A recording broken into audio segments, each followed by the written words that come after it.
Fala galera, beleza? Aqui quem tá falando é Hugo Martins e hoje eu irei trazer os efeitos dos intervalos entre as séries pensando na hipertrofia muscular. E aí, qual é o melhor? Intervalos curtos ou longos quando se pensa na hipertrofia muscular? Roda a vinheta!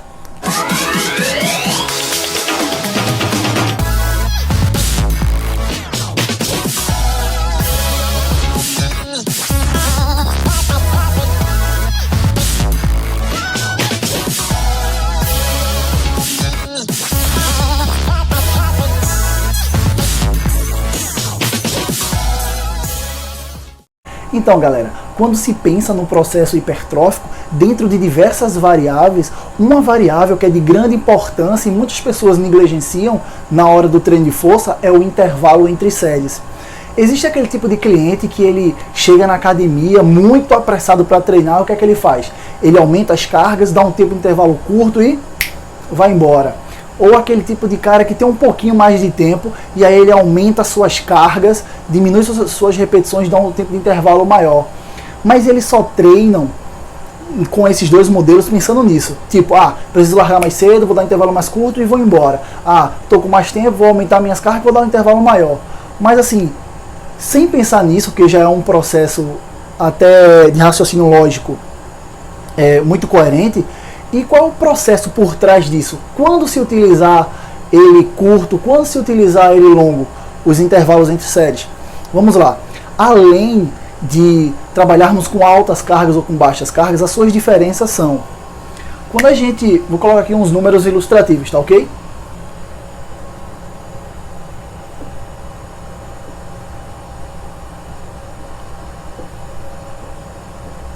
Quando a gente trabalha em torno de 80 a 240 segundos entre séries, não é só porque eu coloquei uma carga elevada.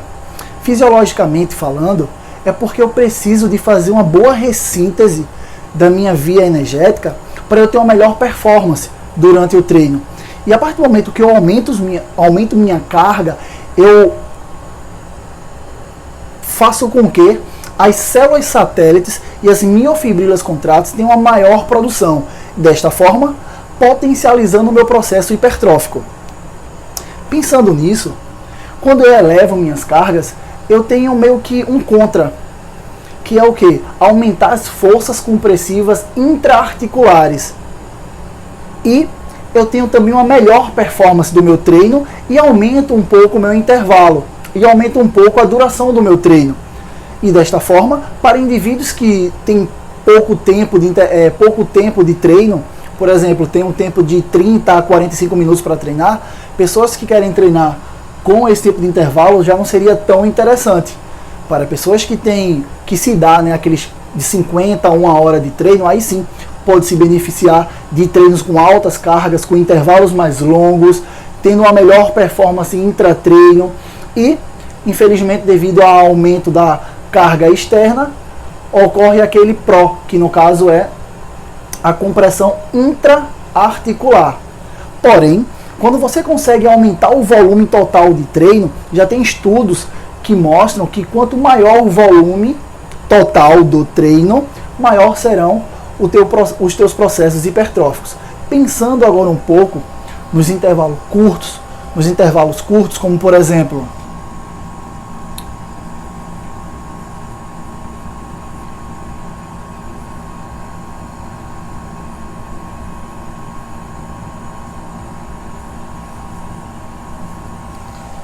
pensando nos intervalos curtos, qual é a sua diferença para o longo? O intervalo curto, eu acho que você, quando treina entre ali, 12 a 15, 15 a 18 repetições e tenta dar um intervalo menor, e você vai para a próxima série, o que é que você sente a partir da 12ª série, segunda repetição? Começa a ter aquele queimor na musculatura, que aí você vai e para. Isso se chama acidose muscular. E essa acidose muscular, ela ocorre devido a um menor tempo de intervalo.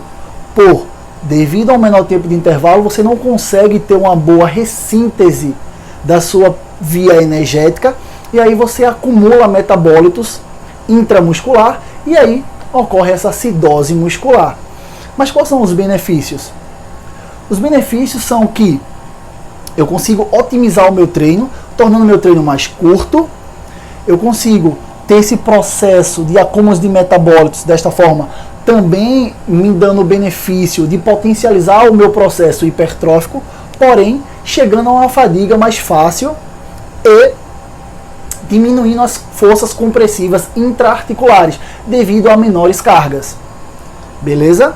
Então assim, a diferença de um para com o outro é essa. Aqui eu consigo ter uma melhor performance durante o meu treino, aqui eu consigo ter uma maior recuperação das minhas vias energéticas, e aqui eu consigo ter um volume de treino maior, também acelerando e potencializando esse meu processo hipertrófico e aumentando as minhas cargas compressivas intraarticulares. Aqui eu diminuo o meu tempo de intervalo, eu aumento e priorizo aquela acidose muscular, aquele acúmulo de metabólitos, desta forma também potencializando e acelerando o meu processo hipertrófico, diminuindo as cargas intraarticulares, otimizando o meu treino, deixando ele mais curto. Então assim,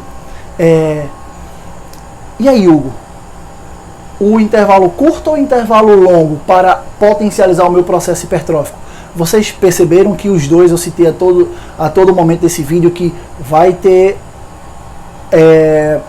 vai acelerar e potencializar o processo hipertrófico, tanto no longo quanto no curto. Só que o que é que os estudos sistemáticos, são os estudos onde o autor reúne os melhores estudos com as melhores metodologias e tomam sua conclusão? Eles mostraram que o treino com intervalos mais longos, devido ao indivíduo conseguir ter um intervalo maior, ele consegue aumentar essas cargas externas, e por meio dessas cargas externas elevadas, elas conseguem aumentar o número de células satélites e de miofibrilas contráteis, desta forma potencializando mais ainda o processo hipertrófico, comparado a indivíduos que fizeram treino curtos. Então assim, o que é que eu trago para vocês?